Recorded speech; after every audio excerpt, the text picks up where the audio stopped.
Shalom Ibu Bapak semuanya, bagaimana kabarnya pagi hari ini? Wow, dahsyat ya, luar biasa. Karena kita punya Allah yang luar biasa. Orang yang tadinya biasa-biasa Ibu Bapak, tapi kalau disertai oleh Tuhan yang luar biasa, maka orang tersebut menjadi luar biasa. Amin ya. Baik, pesan Tuhan untuk minggu ini adalah jangan takut, ada tangan Tuhan yang menopang. Nah, Ibu Bapak, pesan Tuhan dengan tema ini, jangan takut ada tangan Tuhan yang menopang, itu mengingatkan saya pada masa-masa dulu gitu ya, ketika saya harus pulang ke rumah dan saya harus melewati sebuah jembatan yang agak kereot gitu ya, yang agak kereot. Kemudian cuaca itu udah mulai mendung, udah mulai gelap, terus dibarengi sama tiupan-tiupan dari dahan dari pohon-pohon bambu gitu ya. Nah, saya harus melewati jembatan yang udah mulai goyang-goyang gitu. Tetapi saya pada waktu itu sadar, saya nggak berjalan sendirian. Saya berjalan dengan ayah saya pada waktu itu. Dan dia katakan, jangan takut. Kemudian tangan ayah saya menggenggam. Tangan saya kuat-kuat. Dia katakan, ikuti langkah Papa. Dan akhirnya ketakutan itu sepertinya hilang semua. Ada kata-kata yang menguatkan. Ada Papa, jangan takut. Kata-kata yang meneguhkan saya. Sehingga saya bisa melewati jembatan yang reot itu dan sampai ke tujuan. Nah, Ibu Bapak, pesan Tuhan jangan takut, ada tangan Tuhan yang menopang. Hal ini juga sama diperhadapkan pada waktu itu bangsa Israel yang sedang dan harus masuk ke tanah perjanjian pada waktu itu. Itu sebabnya Musa memberikan nasihat kepada generasi yang pada waktu itu tidak melihat perbuatan-perbuatan Tuhan yang ajaib, karena generasi ini generasi yang baru, angkatan yang lama itu yang melihat perbuatan-perbuatan yang ajaib. Musa mengingatkan, Musa meyakinkan bahwa ketika kamu masuk untuk menduduki tanah perjanjian, ingat bahwa masih ada Tuhan yang dahsyat. Tangannya tetap teracung dan tetap terangkat sampai pada saat engkau mau menjejakkan kakimu di sana. Nah, Ibu Bapak, ini adalah sebuah pesan yang Musa katakan. Dari kalau Ibu Bapak baca gitu ya di dalam Ulangan 4, dari perkataan-perkataan Musa, dari nasihat Musa yang tadinya kata-katanya itu biasa, anti klimak, sampai akhirnya Musa menuju klimak, memuncak. Dan ayat ini ada di dalam ayatnya ya, sama-sama mari kita sama-sama baca di dalam Ulangan 4 ayat 32. Ulangan 4 ayat yang ke-32. Ini kata-kata klimak, puncak, bagaimana Musa begitu meyakinkan siapa bangsa Israel, identitasnya, dan siapa Allah yang menyertai setiap mereka. Coba kita sama-sama baca ayat yang Ulangan 4 ayat yang ke-32. 1, 2, 3. Sebab coba dari ujung langit sampai ke ujung langit, tentang zaman dahulu yang ada sebelum engkau, sejak waktu Allah menciptakan manusia di atas bumi, apakah ada pernah terjadi sesuatu hal yang demikian besar? Atau apakah ada pernah terdengar sesuatu seperti itu? Nah, Ibu Bapak, jadi kata-kata ini Musa sedang menekankan, sedang meyakinkan bangsa Israel bahwa engkau adalah bangsa pilihannya Tuhan. Sedang menekankan siapa dirinya bangsa Israel, dan sedang menekankan siapa Allah yang menyertai mereka. Nah, Ibu Bapak, ada sebuah ungkapan dikatakan, kalau Anda tahu siapa diri Anda yang sesungguhnya, dan Anda tahu siapa yang menyertai Anda, maka 1000 pertempuran pun tidak akan membuat Anda takut. Nah, Ibu Bapak, ini sesuatu yang harusnya membuat kita bergairah. Mungkin saat-saat ini ada banyak ketakutan yang terjadi dalam kehidupan kita, ketidakpastian di dalam kehidupan kita. Tetapi ingat bahwa jangan takut, ada tangan Tuhan yang menyertai kehidupan kita. Jikalau kita saat ini diizinkan untuk masuk, untuk menjalani sebuah kehidupan yang gak enak, yang gak nyaman, ingat bahwa tangan Tuhan selalu menopang kehidupan kita. Kalau bangsa Israel mengalami hal-hal yang sepertinya menakutkan, ada hal-hal yang tidak membuat mereka itu pasti. Tetapi pagi hari ini saya mau membagikan ada 3 hal kepastian yang Allah miliki, yang harus kita miliki, sehingga kita tidak menjadi takut oleh keadaan apapun yang terjadi dalam kehidupan kita. Amin Ibu Bapak. Apakah 3 kepastian yang Allah miliki yang harus kita percayai? Nah, yang pertama yang saya mau membagikan adalah penyertaan Tuhan bersifat pasti. Penyertaan Tuhan bersifat pasti. Nah Ibu Bapak, memang pertanyaan yang seringkali ya terjadi pada saat seseorang sedang mengalami kesukaran, sedang mengalami kesesakan, yang sering terjadi adalah, Tuhan, di manakah Tuhan? Adakah Tuhan? Sedang mempertanyakan, Tuhan tuh di mana gitu? Saya sedang mengalami masa kesukaran. Nah itu sebabnya Musa berkata, melemparkan sebuah pertanyaan kepada bangsa Israel berbentuk retorik yang tidak membutuhkan jawaban. Supaya apa? Supaya mereka tahu bahwa mereka itu sedang memiliki, bahwa mereka itu punya Allah yang dahsyat. Maka dikatakan, sebab coba tanyakan dari ujung langit ke ujung langit tentang zaman dahulu yang ada sebelum engkau, sejak waktu Allah menciptakan manusia di atas bumi, apakah ada pernah terjadi sesuatu hal yang demikian besar, atau apakah ada pernah terdengar sesuatu seperti itu? Jadi Musa melemparkan pertanyaan ini. Karena apa Ibu Bapak? Karena bangsa Israel adalah bangsa yang mudah sekali lupa akan penyertaan Tuhan. Bahkan mereka seringkali mereka itu bersungut-sungut ketika menghadapi permasalahan, ketika mereka menghadapi kekurangan air pada waktu itu. Nah, saya mau kita sama-sama baca terlebih dahulu di dalam Keluaran 17 ayat 7. Ini adalah sebuah peristiwa pada waktu itu bangsa Israel sedang mengalami kehausan, mereka tidak mendapatkan air. Bahkan mereka bersungut-sungut, ngomel-ngomel, sampai di ayat yang ke-7 dikatakan, dinamailah tempat itu Masa dan Meriba, oleh karena orang Israel telah bertengkar dan oleh karena mereka telah mencobai Tuhan dengan mengatakan, adakah Tuhan di tengah-tengah kita atau tidak? Ini sebuah pertanyaan yang dilontarkan kepada Musa, yang sebenarnya itu dilontarkan sebenarnya itu kepada Tuhan. Kerap kali peristiwa menyalahkan gitu ya, peristiwa bertanya kepada Tuhan, Tuhan ada enggak? Tuhan itu bersama-sama dengan kita. Nah Ibu Bapak, di sini kita bisa tahu ya, yang sering terjadi Ibu Bapak, memang ketika masa-masa sukar yang terjadi, bangsa Israel dan banyak orang-orang pada waktu itu mengalami yang namanya itu sakit secara rohani.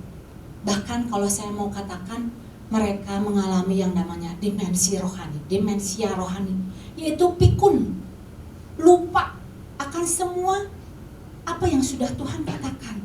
Nah ini ada ayatnya, yaitu di dalam Ulangan 4 ayat yang ke-9 ya, Ulangan 4 ayat yang ke-9.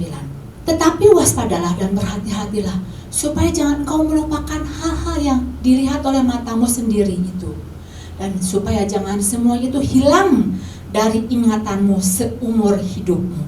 Nah, di sini bangsa Israel mengalami yang namanya lupa ingatan, sakit ingatan.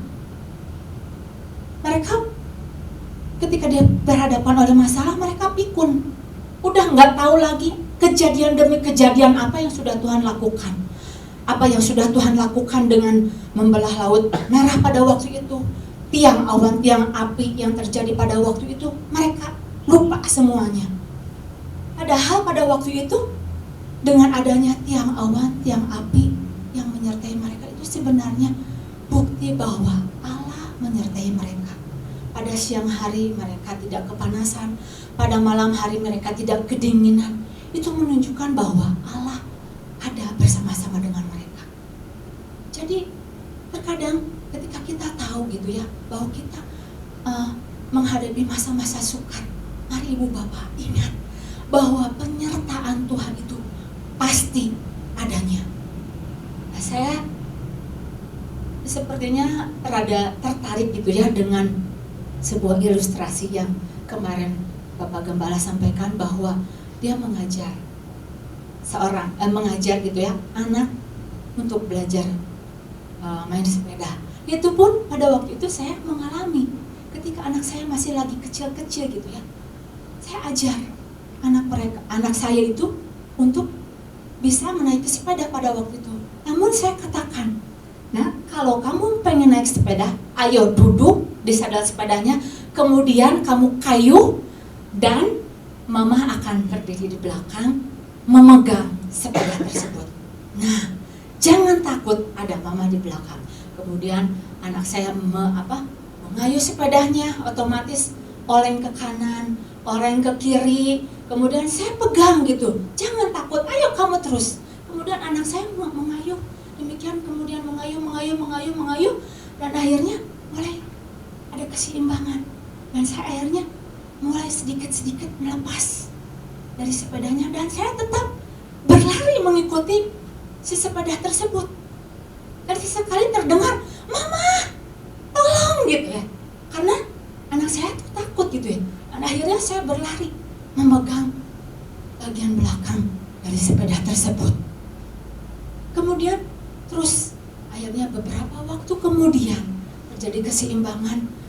Pada saat oleng ke kanan lagi, ke kiri lagi, saya stabilkan. Dan anak saya tahu bahwa ada mama di belakangnya, ada mama yang menyertainya. Nah ibu bapak, pada waktu kita saat-saat hari ini gitu ya, mungkin kita saat ini diperhadapkan gitu dengan situasi keadaan yang begitu menakutkan dalam kehidupan kita, sesuatu yang tidak pasti. Saya pastikan bahwa penyertaan Tuhan itu ada bersama-sama dengan kita. Justru lewat masa-masa yang sulit itu, Tuhan sedang mengubah seseorang yang tadinya penakut. Tuhan mau ubahkan menjadi seorang pemberani yang sanggup mengalahkan raksasa Kanaan supaya bisa menduduki tanah perjanjian.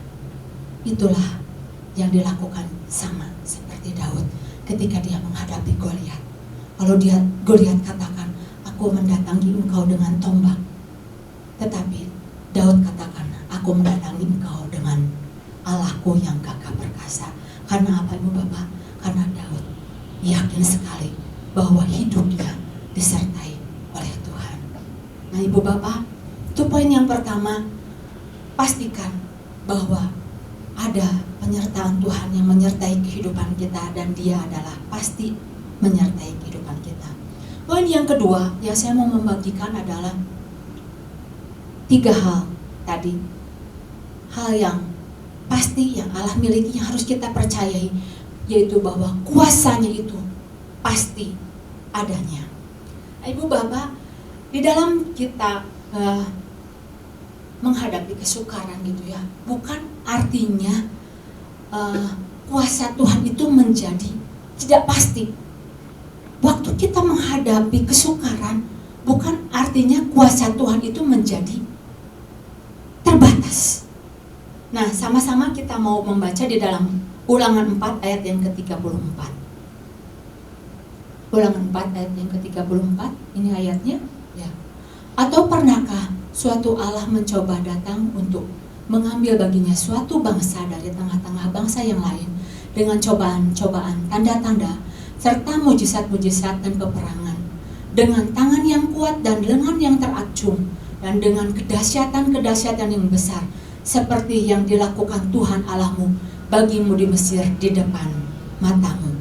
Nah, kembali lagi saya mau mengulas peristiwa di Rafidim pada waktu itu, bagaimana pada waktu itu saat bangsa Israel sedang mengalami kekurangan, sedang mengalami tidak ada air, maka Tuhan suruh kepada Musa, ayo lemparkan tongkatmu itu ke gunung batu. Tongkat yang dilemparkan pada waktu itu ke sungai Nil, suruh dilemparkan ke gunung batu. Maka terpancarlah air keluar dari gunung batu itu.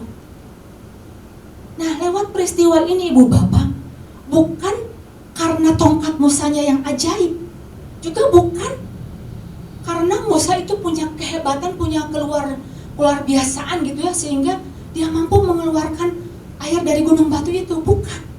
Ini adalah sebuah posisi di mana pada waktu itu juga Musa itu sedang mengalami satu ketakutan. Bahkan dikatakan bahwa orang-orang bangsa Israel akan melempari dia dengan batu.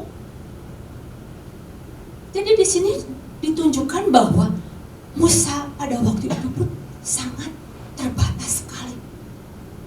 Dia tidak memiliki apa-apa. Dia tidak memiliki kemampuan apa-apa. Justru pada waktu itu dia melihat hanya kuasa Tuhan yang pasti yang bisa mengerjakannya. Nah, di tengah-tengah masa kesukaran yang saat ini sedang terjadi, ada kuasa Tuhan yang tetap pasti bekerja di dalam kehidupan kita. Nah, mungkin Ibu Bapak saat-saat hari seperti saat ini gitu ya, awan udah mulai gelap ya, tapi pada saat kegelapan itu ada di sekitar kita, kegelapan yang begitu pekat, maka yang muncul adalah, yang semakin bersinar terang adalah pada waktu itu bintang-bintang bermunculan. Pada saat di dalam kegelapan yang terlihat adalah bintang-bintang, bukan di dalam pada saat terang. Demikian juga Ibu Bapak pada waktu kita dalam mengalami satu kesukaran, satu kegelapan dalam kehidupan kita. Saya percaya semakin gelap keberadaan, semakin sulit keberadaan diri kita, saya percaya kuasa Tuhan itu pasti bekerja di dalam kehidupan kita dan dia tidak akan pernah meninggalkan kita. Amin Ibu Bapak. Nah, itu poin yang kedua yang saya mau membagikan, bahwa di dalam Tuhan ada kuasanya yang pasti.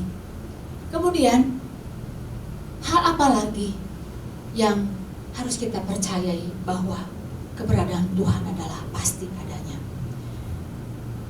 Yang ketiga yang saya mau membagikan adalah kebaikan Tuhan itu pasti adanya, Ibu Bapak.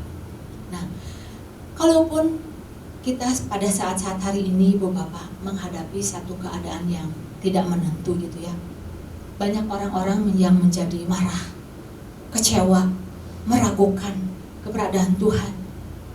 Saya pengen gitu, semua kita Ibu Bapak jangan meniru sikap hati mereka. Karena apa? Kita disertai oleh Tuhan dan kebaikannya itu ada bersama-sama dengan kita. Lain halnya dengan bangsa Israel pada waktu itu, di mana Tuhan pada waktu itu menyatakan kebaikan, tetapi mereka menuduh Tuhan itu, Tuhan mau bunuh mereka. Nah, kita sama-sama lihat dulu ya ayatnya di dalam Keluaran 17 ya. Keluaran 17 ayat yang ketiga. Keluaran 17 ayat yang ketiga. Hauslah bangsa itu akan air di sana.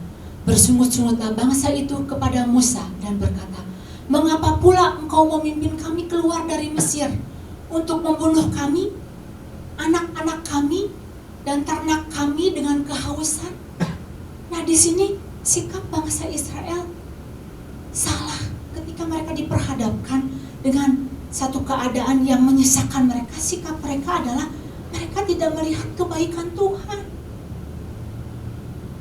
Bahkan mereka menuduh bahwa Tuhan mau membunuh mereka, karena mereka sadar pada waktu itu mereka sudah dalam keadaan posisi yang enak. Di Mesir makanan sudah tersedia, sedangkan saat ini kami dalam keadaan kekurangan air. Ada satu sikap seperti anak kecil, ibu bapak, menuduh, menyalahkan Tuhan. Sikap ini seperti sikap seorang anak kecil. Pada waktu mungkin ibu bapak punya anak kecil, anaknya itu lagi sakit, kemudian dibawa ke dokter, dan akhirnya dokter harus menyuntik anak tersebut. Dan kemudian anak tersebut menyangka, dokter jahat, mama papa jahat. Apakah demikian? Enggak ya ibu bapak. Justru pada waktu orang tua membawa anaknya ke dokter, meyakinkan bahwa ada kebaikan supaya anak tersebut cepat sembuh, cepat pulih. Jadi ada satu pemikiran-pemikiran yang kadang-kala kita menjadi takut karena kita seringkali memiliki satu persepsi yang salah tentang Tuhan. Kenapa saya diperhadapkan dengan peristiwa ini? Tuhan begitu kejam dan tidak bisa melihat kebaikan demi kebaikan Tuhan. Satu cara pandang yang harus kita ubah. Nah, dan apakah memang Tuhan punya niat jahat ketika kita dibawa dalam satu keadaan yang tidak enak? Mari kita sama baca di dalam Mazmur 92 ayat yang ke-16. Mazmur 92 ayat yang ke-16. Mazmur 92 ayat yang ke-16. Untuk memberitakan bahwa Tuhan itu benar, bahwa Ia gunung batu dan tidak ada kecurangan padanya. Nah, ibu bapak, lewat firman ini, pada waktu kita menghadapi sebuah ketakutan, sebuah ketidakpastian, itu bukan artinya Tuhan mengizinkan dan Tuhan membiarkan kita karena Tuhan itu begitu jahat. Enggak, tapi semuanya adalah untuk melatih, untuk membentuk hati kita, membentuk karakter kita, sehingga kita menjadi orang-orang yang siap untuk menerima berkat-berkat Tuhan yang luar biasa dan siap untuk memasuki tanah perjanjian. Nah, ibu bapak, ini 3 hal yang menjadi bagian Tuhan yang pasti, yang harus kita percayai. Yang pertama adalah pastikan bahwa penyertaan Tuhan itu ada bersama-sama dengan kita karena Dia adalah pasti keberadaannya. Kemudian bahwa kuasanya itu pasti, dan yang ketiga adalah bahwa kebaikan itu pasti menyertai kita. Demikian firman Tuhan. Tuhan Yesus memberkati.